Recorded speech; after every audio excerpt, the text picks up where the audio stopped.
primeira vez que eu tô aqui na Vila Pagã. Tá? É um lugar lindo e tem tudo para ficar ainda mais lindo. Foi uma surpresa enorme encontrar esse grupo neopagão aqui no Piauí, com esse culto voltado à ancestralidade da terra.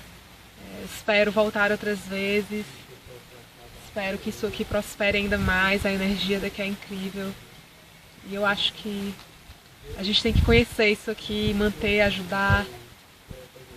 Enfim, foi uma grande alegria ter conhecido a Vila Pagã. Voltamos com o programa Cena Aberta e o assunto de hoje tem tudo a ver com espiritualidade. Eu estou conversando com o jornalista Rafael Noleto, ele que também coordena todo esse projeto voltado para a Vila Pagã.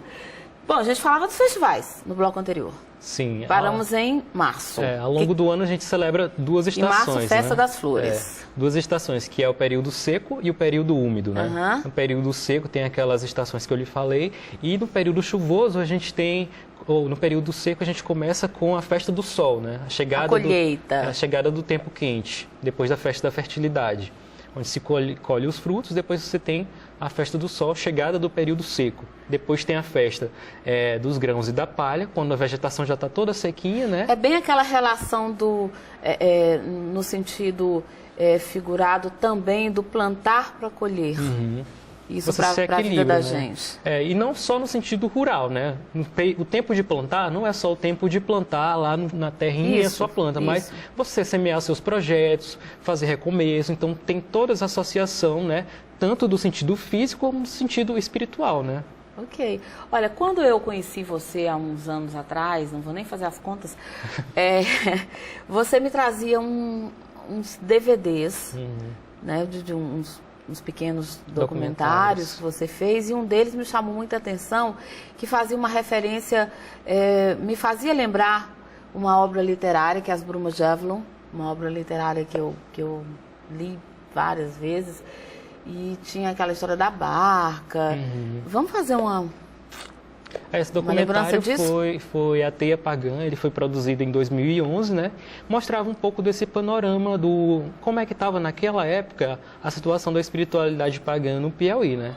Mostrava geralmente as pessoas conectadas mais a espiritualidades estrangeiras, geralmente não faziam releituras e adaptações para suas realidades, né? Mas ao longo dos anos a gente percebeu uma evolução desse quadro, né? Hoje já tem mais pessoas que buscam essa espiritualidade, mas de forma mais consciente, né? Essas pessoas que elas buscam fazer as adaptações para a sua realidade. Por que eu fiz essa lembrança? Para as pessoas entenderem assim, você não chegou em 2013, escreveu um projeto e, olha, vou aproveitar, vou cair de paraquedas aqui porque está na moda. Há um bom tempo você já vinha fazendo estudos voltados para essa espiritualidade mais incomum, né, para a gente aqui.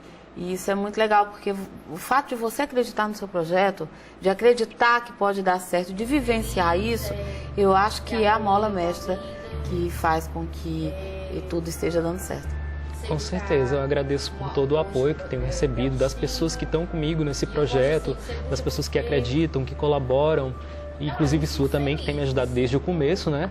E o que a gente tem que fazer é trabalhar mais para desenvolver e beneficiar não só o projeto em si, mas o que ele pode oferecer de bom para a comunidade e para o Piauí, né? Eu acho que um diferencial desse projeto é que ele é aberto para que as pessoas conheçam um pouco das suas raízes ancestrais, das raízes ancestrais do Piauí. Porque às vezes as pessoas querem pegar coisas que vêm de fora, o que não é demérito nenhum, mas sem antes conhecer um pouco da sua essência, um pouco da sua ancestralidade. Você conhecer e valorizar isso é um dos nossos princípios, né? Por isso que a gente acha tão importante fazer a divulgação dessa riqueza cultural que há no nosso estado, né? A riqueza arqueológica, a riqueza da nossa vegetação, a nossa riqueza climática. Então, são muitas coisas a se aprender nesse processo. E você, né? Tipo, nesse universo globalizado, às vezes você viaja fisicamente ou viaja pelas redes, né? Viaja o mundo e não conhece a si mesmo. Com certeza, eu acho que a gente tem que fazer essa viagem para o nosso Vamos falar território, né? da nossa mais nova obra, nossa sua, quero dizer. Nossa, do né? Piauí, não é? Vamos falar, então. Foi feita como uma forma de desbravar um pouco desse conhecimento tão rico que a gente tem no Piauí, né? Essa obra Caminhos, Piagas, Magia e Ancestralidade do Nordeste Brasileiro, fala um pouco sobre a nossa forma de encarar nossa relação com o bioma nativo, com os mitos locais, com a nossa vegetação, com o nosso conhecimento ancestral, né? Como trabalhar isso no dia a dia através da espiritualidade piaga, né? A espiritualidade piaga é uma espiritualidade politeísta, ou seja, a gente acredita em vários deuses, em várias faces divinas, e esses deuses são celebrados ao longo dos festivais, né? Quando você fala aqui, linha piaga, linha das almas, linha do culto índio, linha dos encantados. Isso quer dizer exatamente... São grupos de divindades ou de espíritos. Por exemplo, linha dos encantados, a gente encontraria que tipo de divindades ou que tipo de... No caso dos encantados, a gente tem o boto, né? É um mito comum na Amazônia, e outras divindades, como o curupira. São encantados que vivem nas matas, nos rios. Então a gente celebra, na espiritualidade piaga, duas correntes, a corrente da terra e a corrente colona. Na corrente da terra a gente tem 5 linhas, né? São panteões nativos. Então tem a linha do culto índio, são espíritos indígenas, a linha dos encantados, né? A linha dos deuses nativos, a linha das almas e a linha piaga, que são divindades nativas do Piauí. E já na linha colona, na corrente colona, a gente tem 15 panteões estrangeiros. Então, talvez a gente seja um dos únicos estrangeiros, grupos... você fala estrangeiros de culturas do exterior, fora do Piauí. Fora do Piauí, né? Exemplo, não necessariamente fora do país. Fora do país. Essas são fora do país. São 15 panteões estrangeiros, né? Então, a gente tem a linha romana, a linha russa, a linha grega, a linha helênica. São 15 panteões de fora. Então, a gente tem um diferencial porque a gente mescla tanto a espiritualidade da terra, como não se fecha para o conhecimento que vem de fora, porque o povo brasileiro ele não se resume ao nativo, mas resume a essa mistura do negro, do branco, do índio, do europeu, né? E cada um que chegou aqui trouxe uma cultura diferente. Né? Então a gente é um povo com essa característica de somar, de agregar. Então não tem por que a gente se fechar para esse conhecimento que vem agregar mais valor ao nosso culto, né? À nossa vida. Olha, eu observo, cultura. Aqui na TV Assembleia, você sabe que tem o programa Lendas e Histórias, que sempre traz algumas lendas bem conhecidas também do público, de uma maneira geral. E aí eu vejo, assim, muitos... Eu chamo divindades? Todos? Encantados, divindades, tá. A gente vê muitos deles que são muito próprios do nosso folclore, do folclore brasileiro, aquilo que a gente estuda mesmo na escola, né? Vai lá, dia do folclore, aquela coisa toda, como o próprio curupira, o caipora. Cabeça de cuia. A diferença está na abordagem, né? Porque quando você aborda ele como um mito, uma lenda, você está tratando ele como uma coisa de ficção. No nosso caso, a gente busca compreender um pouco do simbolismo daquela lenda, o que ela vem nos ensinar e trabalha um pouco da egrégora, né? Da egrégora, da energia daquela figura. Egrégora. Né? Egrégora é a energia daquela figura, né? O simbolismo, o conjunto de significados que formam palavra é linda, aquela, né? Egrégora. Aquela figura. Muito, cada muito divindade bonito. dessa, por exemplo, o piagalado, que é esse aqui da minha camisa, né? Ele foi representado em vários sítios rupestres do Piauí, em Valença do Piauí, Serra da Capivara e esse pelos nossos ancestrais. Pelos nossos ancestrais, que a gente chama de piagas, né? Os antigos piagas.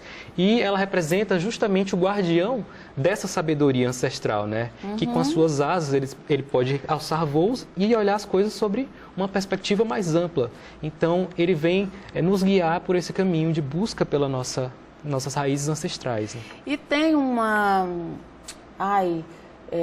Como que eu poderia dizer? Por exemplo, no Olimpo, vou fazer assim, uma relação assim, bem distante, né? Você tem lá o deus dos deuses, né? Zeus, né? Ele que comanda lá o fuzuê todo, né?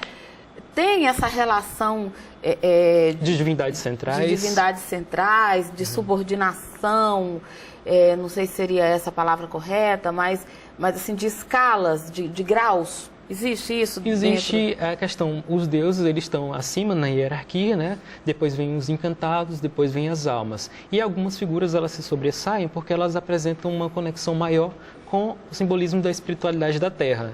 No caso, o Piagalado é uma divindade central no paganismo Piaga, juntamente com a Senhora da Carnaúba e o Mestre Babassu. Então tem divindades que elas acabam se sobressaindo porque a gente, ao longo do ano, trabalha mais com elas. Então, mais próximos do nosso bioma, né? Da nossa realidade. E um elemento que eu vi bem diferente aqui, a gente conhece runas, né? A gente claro, né? Runas são oráculos. Oráculos. Né? Vocês têm alguns oráculos que são muito próprios, você remete à questão das runas, que são as pedrinhas, mas tem um simbolismo muito próprio dessa espiritualidade. A gente trabalha com os recursos do nosso bioma, no caso pedras, madeiras e símbolos que foram deixados pelos nossos ancestrais, né, nas paredes rupestres. Então, a gente usa esses símbolos como forma de nos conectarmos às divindades e recebermos as mensagens que eles nos trazem. Ok.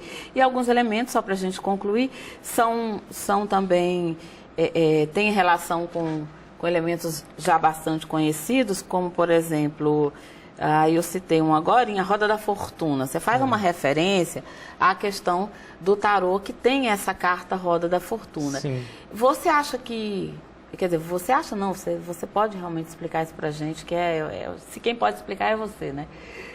Que essa relação com alguns outros oráculos, justamente pela chegada das outras culturas, por essa mistura? Acho que também porque a gente tem um conceito chamado de inconsciente coletivo, né? Ou seja, povos diferentes, afastados, eles têm semelhanças nas suas mitologias, nas suas práticas, então acho que isso é uma coisa que vem de dentro para fora, de fora para dentro e soma tudo e acaba tendo essa reconstrução.